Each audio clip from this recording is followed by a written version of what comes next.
უკვე გახდა ჩვენი ყოველდღიურობა და სწორედ ამიტომ აუცილებელია ბრძოლის გაგრძელება, ერთიანობის გაძლიერება, რომ რეჟიმი რაც შეიძლება მალე დაინგრეს. სინდისის 53 პატიმრის და ახალი არჩევნების დანიშვნის მოთხოვნით ქვეყანაში 58 დღეა პროტესტის ხმა არწყდება. რეჟიმის წინააღმდეგ ქუჩაშია ყველა: რეჟისორები, მსახიობები, კინემატოგრაფები, საჯარო მოხელეები და რიგითი მოქალაქეები.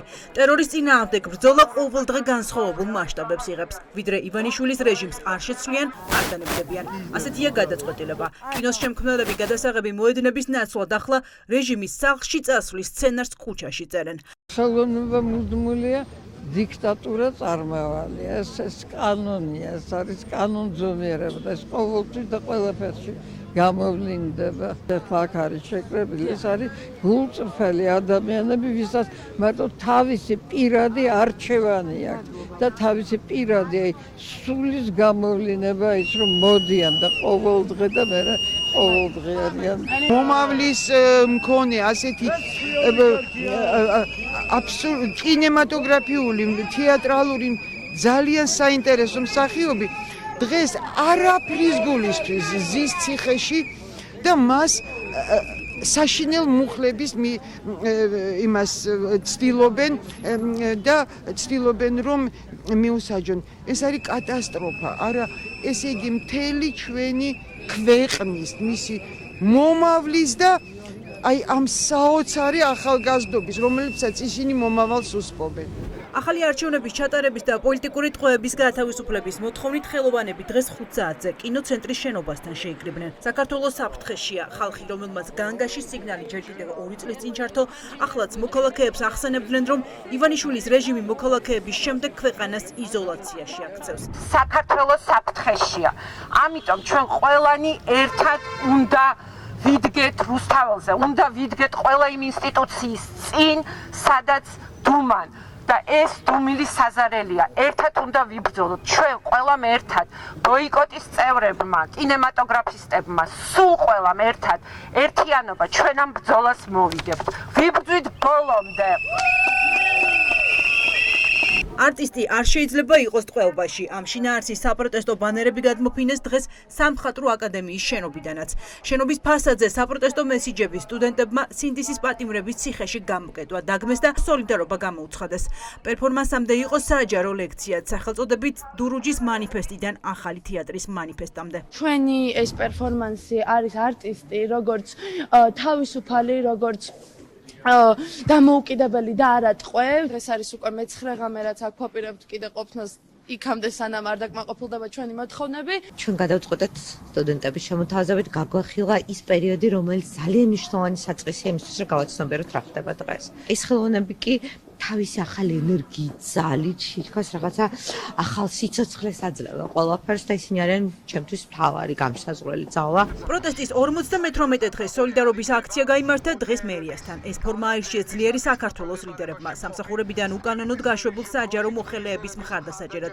სტაჟიანი მოხელეების წინააღმდეგ სისტემას ტერორის და დაშინების კამპანია აქვს დაწყებული. განსაკუთრებით თვალსაჩინოა სამსახურებიდან გაშვების სერია მერიაში.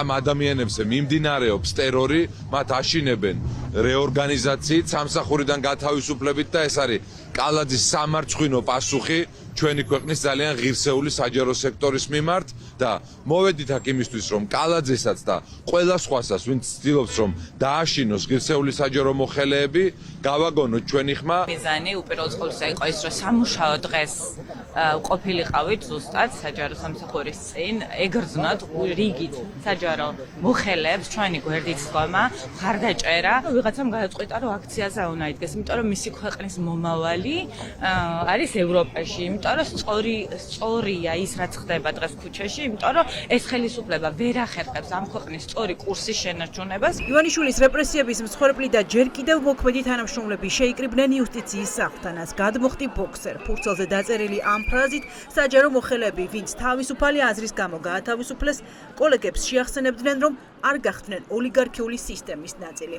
30 დეკემბერს ღამის 10 საათზე დაგვირეკეს და გვაცნობეს, რომ სამსახური აღარ გქონდა და გათავისუფლებულები ვიყავით.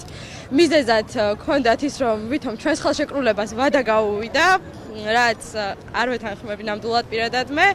ვფიქრობ, რომ ქვეყანაში საჭიროა ცვლილებების რეგისტრაცია, ძვირფასო საჯარო რეესტრო, ჩვენ ესე ვერ გაგვაჩუმებთ ვერანაირად, მე და კიდევ მრავალი ადამიანი ვართ აქ, ვისაც თქვენი რეპრესიების არეშინია, შევხვდებით, სადაც საჭიროა იქ.